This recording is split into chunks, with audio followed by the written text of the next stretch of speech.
En el principio, los aldeanos vivían en paz. Un valle fértil los protegía del mundo. Allí, el sol era cálido, el agua pura, y las campanas marcaban los días. Eran gentes humildes, de manos curtidas y corazones sencillos. No conocían el hambre, ni la guerra, ni la ambición. Pero la tierra, cansada de dar, se volvió contra ellos. El sol ardió sin descanso. Los ríos se secaron y las cosechas murieron. El valle que había sido una cuna se convirtió en una tumba. Entre el silencio del hambre se alzó un hombre. Eldran de la Campana, pastor de los campos del norte. Era joven, soñador, diferente. Miró las montañas que cerraban el horizonte y dijo: el valle nos dio la vida, pero ya no podemos sostenernos. Más allá de las montañas, el agua aún canta. Si los dioses callan aquí, tal vez nos hablen allá. 40 aldeanos lo siguieron.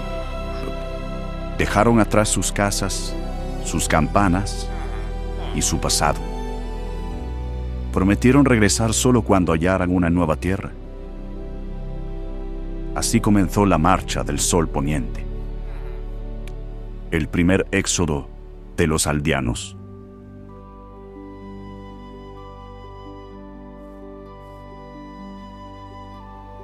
Cruzaron las planicies del centro, donde la hierba se secaba bajo el sol y el viento arrastraba el polvo de los antiguos templos.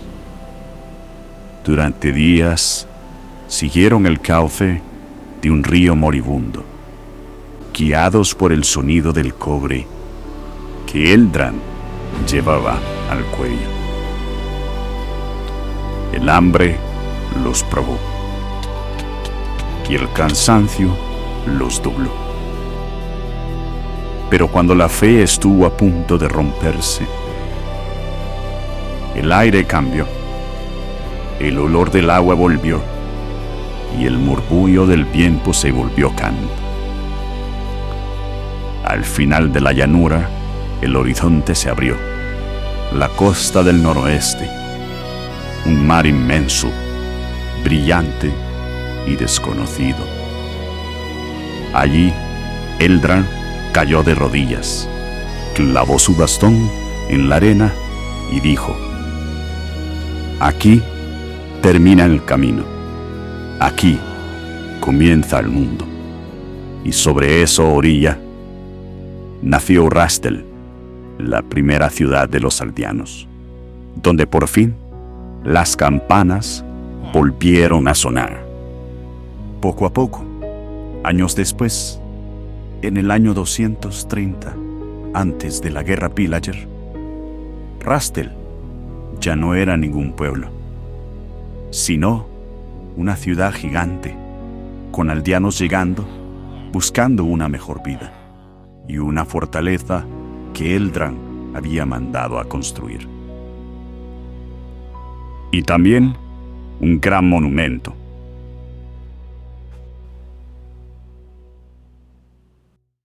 Los años pasaron como olas. Rastel creció, y el valle del pasado se convirtió en un recuerdo cubierto de polvo. Eldran envejeció, viendo a su pueblo levantarse. Sus manos, que un día guiaron a 40 hombres por las planicies, ahora temblaban al tocar la arena. Cada amanecer lo encontraba frente al mar, escuchando el eco de las campanas que él mismo había traído desde el valle. Ya no hablaba de conquista, ni de expansión, solo de equilibrio. Sabía que su tiempo se apagaba. El fundador de Rastel yacía en su lecho, rodeado por el sonido distante de las campanas y el murmullo del pueblo que él había guiado. La enfermedad lo había reducido a un suspiro. Frente a él, su hijo, Aldren, ya adulto, con la mirada firme y el corazón quebrado. Eldran le tomó la mano con esfuerzo y su voz fue apenas un hilo. El pueblo necesita rumbo, hijo. No permitas que lo que construimos se pierda en la calma. Desde hoy, Rastel es tu deber. Eldran cerró los ojos una última vez. Tras compulsar varias veces, Eldran falleció.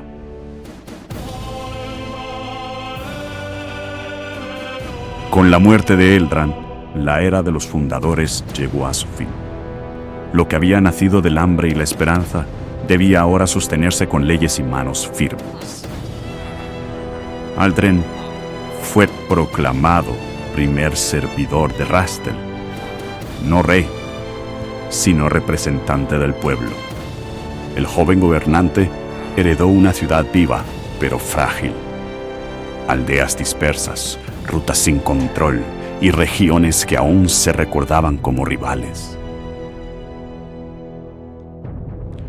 Aldren comprendió que un reino no se construye con esperanza, sino con estructura. Bajo su mandato, las aldeas se conectaron mediante caminos. Los puertos comenzaron a comerciar con el sur y las primeras guarniciones se establecieron para proteger las rutas del interior. El mapa de Erindor, el reino que había nombrado, ya no solo era Rastel, sino que ahora era un estado combinado. Por años, Aldren mantuvo una política de equilibrio. No buscaba expandirse por la espada, sino por la diplomacia. Firmó tratados con los pueblos del río Velir y permitió que los clanes de Gobrel conservaran sus costumbres a cambio de jurar lealtad. Cada nueva alianza era una línea trazada en el mapa. Cada ciudad amiga, un nuevo punto de luz.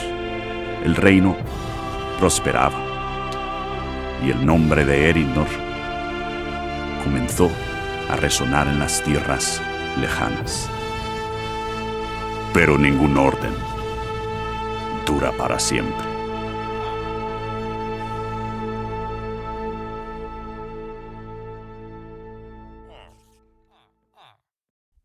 Pero al este, los Dirini, una confederación de aldeanos nómadas procedentes de las colinas orientales, comenzaron a atacar los asentamientos de Merilon. Sus incursiones se intensificaron durante el invierno. No pudieron contener a los invasores. En cuestión de semanas, los mercados ardieron y el comercio con Rastel se interrumpió. En el invierno del 10º año del reinado de Aldren, llegó a Rastel una delegación enviada por el gobierno de Merilon. Los mensajeros prestaron ante el consejo una súplica formal. Pedían asistencia militar, promesa de defensa y, en caso necesario, la anexión a la República a cambio de protección.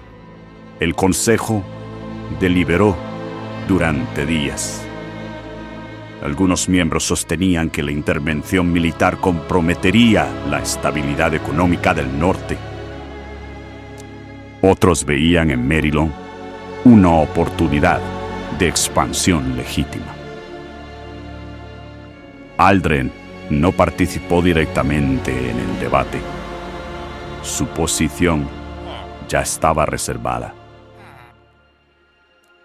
Su decisión final marcó la historia del continente. Eärendon aceptó la llamada. Merilon fue admitido como estado asociado bajo administración de Eryndória. El ejército fue movilizado. Y por primera vez en su historia, la República marchó más allá de sus fronteras. La operación fue discreta. Y oficialmente se llamaba como Campaña de Pacificación y Protección Civil. Pero esto, en realidad, era el comienzo de la Guerra de las Campanas. Con ella, Eärendon abandonó la neutralidad y entró definitivamente en la política de poder. Ante ellos se alzaba la fortaleza de Tyrínir. Sus murallas oscuras y toscas se erguían sobre una colina árida. Aún así, los alrededores de ese lugar eran muy verdosos y fértiles. El sol, bajo y rojizo, se reflejaba en la muralla de piedra ennegrecida, y el viento arrastraba el polvo del desierto, cubriendo las lanzas de Eärendor con un velo de tierra. El ejército aguardaba en silencio. Los estandartes rojos se mecían con lentitud, y las armaduras brillaban con el último resplandor del día. Del otro lado, los Tirini observaban desde lo alto, silenciosos, salvajes, con los rostros asustados. El aire era espeso, cargado de expectación. Nadie hablaba, solo el sonido del viento y el crujido de las lanzas rompiendo el suelo. Entonces el eco del discurso de Aldren aún flotaba sobre el valle, y los hombres supieron que la hora había llegado. El destino de Eärendor se decidiría ahí, frente a las murallas negras de Tyrínir.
El combate se extendió por todo el castillo.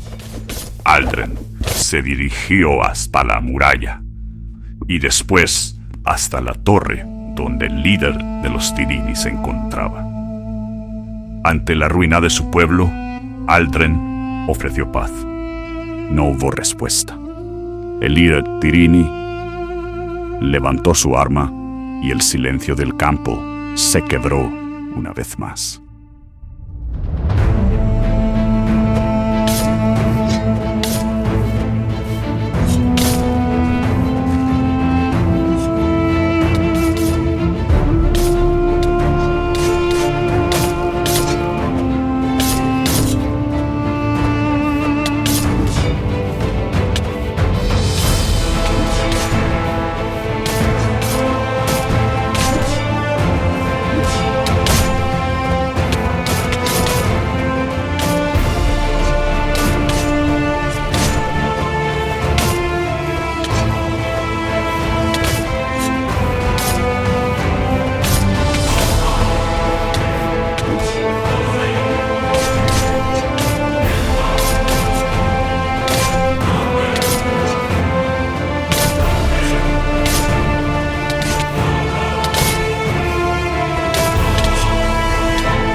El duelo fue largo y brutal.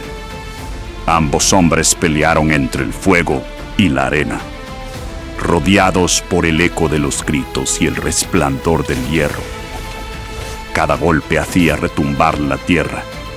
Cada paso levantaba el polvo de una guerra que llegaba a su fin.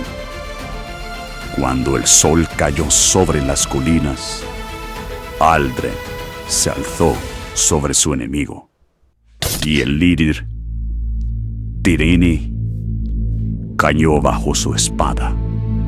Con su muerte, la guerra terminó. Y mientras el polvo del sur aún no se asentaba, una nueva sombra se levantaba sobre el continente. Desde las montañas del norte, el rugido de cuernos antiguos anunció el despertar de un poder dormido.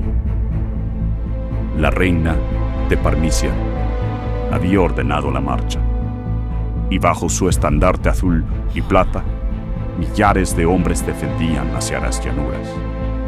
El eco de sus pasos se extendió por los valles, y en Rasten las campanas comenzaron a sonar una vez más. El reino había nacido, pero se volvía a preparar para su primera gran guerra.